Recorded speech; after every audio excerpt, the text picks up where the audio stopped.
Otajon, menga davlatimiz bayrog'i haqida gapirib bering, maylimi? Ha, mayli ukajon. O'zbekiston Respublikasi davlat bayrog'i 1991-yil 18-noyabr kuni O'zbekiston Respublikasi Oliy Kengashining navbatdan tashqari 7-sessiyasida qabul qilingan.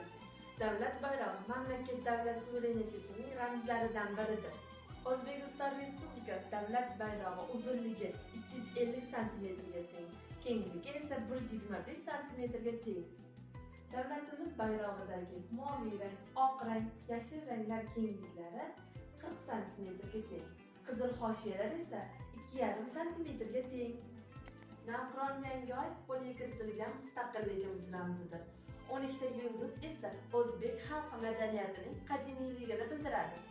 Moviy rang tiriklik, oq rang tinchlik, yashil rang esa tabiatning yangilanish ramzidir. Qizil rang vujudimizda jo'shib oqayotgan hayotiy qudrat irmoqlari ramzidir.